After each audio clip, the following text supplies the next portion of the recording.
I'm Tony Sklar with bnetTV. We are live from the floor here at CTIA Wireless 2012 in sunny New Orleans, Louisiana. I am speaking with Sierra Wireless's Brian Anderson. How are you today, sir? Very good, thank you. Excellent. For our viewers, can you explain where Sierra Wireless fits within the ecosystem and then what you're doing here specifically at CTIA? Okay. Well, we are a provider of M2M hardware and software. So our products together make it easier to build M2M applications. So we have our AirPrime modules, which go right into products and enable them to be wirelessly connected. Then we have our AirLink intelligent gateways that they're a finished certified gateway that you can put onto an existing product. And then we have our AirVantage software platform, which brings it all together and gives you the end-to-end solution. So, you know, you've got some great products in the market space. My hotspot is a Sierra Wireless hotspot. Right? It's a great little tool. Prior to that, I had an AirCard that was Sierra Wireless, again from at&t. You know, and as the products continue to sort of, you know, evolve, you know, the hotspot obviously has taken off as a fantastic product, and now you can't live without it. I'm sure that you would easily agree with that. You've become a good prominent member of the ecosystem, right? Because you're doing so much more now than just even providing general connectivity. Yeah, well, we actually, I was talking about our M2M line. Our business actually has two parts. One part is the AirCard hotspot part, and the other part is the M2M part. And you know, the AirCard part is still a big part of our business. The M2M market, that part of our business is growing and becoming a larger percentage. Yeah. It's becoming a larger percentage of our market. AirCard continues to grow, but that one's even growing more.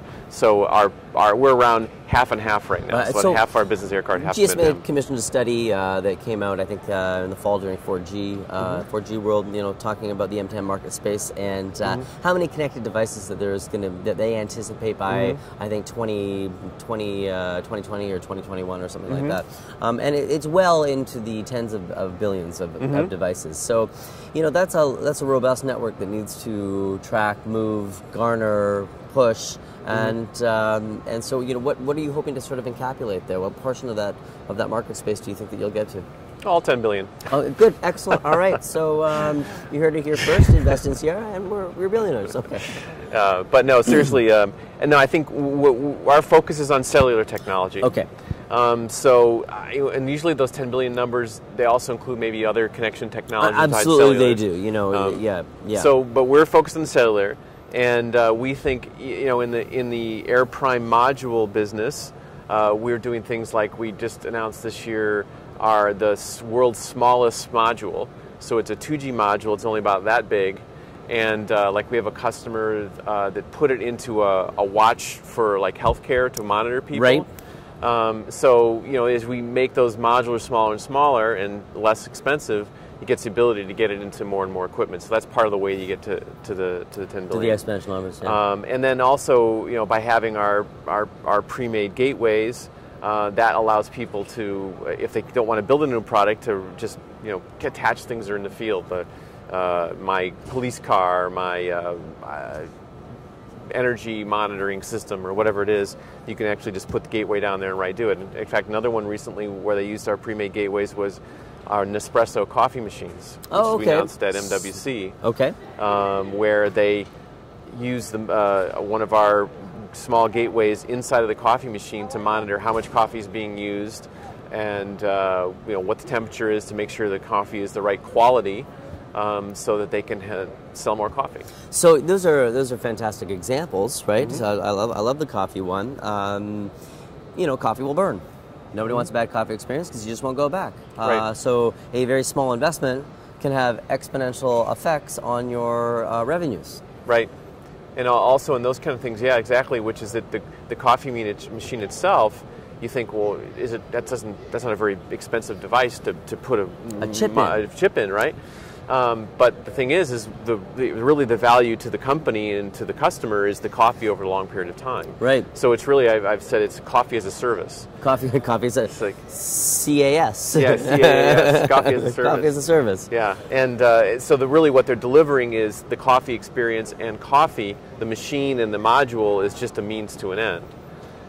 So that means that cost of having that module and the wireless connectivity compared to a couple of years of life of selling coffee capsules is huge, real. absolutely huge.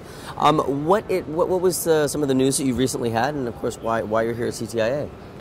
Yeah, well, my main reason to be here was we launched a new version of our Alios operating system, our Alios software. Alios software runs in our Airlink gateways, and it's been on the market for over 10 years, and it really provides reliable communication.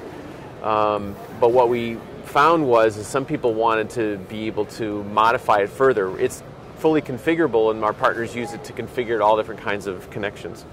But we added programmability on top of it. It's called the Alios Application Framework. And that lets our partners add additional value on top of Alios to go in particular vertical markets. And also, since it takes advantage of our Airlink GX gateways, pretty good processor in there, they can eliminate the need for having a separate processor to collect the data. They can do it all within this one box, so it saves money on the box. And then it also lets them, since they're using the programming to manage what data they collect, they can just send the data that's relevant as opposed to streaming all the data, so they can control some of their communication costs. And so is that product, is it in the market space now, or you just sort of announced it? We announced it, and it's available. We have a developer website, developer.sierrawireless.com, where you can go and download the version of software that has it, and you can also get a trial account on our AirVantage to try it out, connecting the data end-to-end. Always great to talk to somebody from Sierra's because when you do launch something, you do it well. Thank you. I appreciate that, Brian. It's been a pleasure speaking with you. I hope we get a chance for an update again in the future. Congratulations on the launch. All right, thank you very much. Been speaking with Brian Anderson of Sierra Wireless here at CTIA Wireless 2012 in New Orleans, Louisiana. I'm Tony Sklar with bnetTV.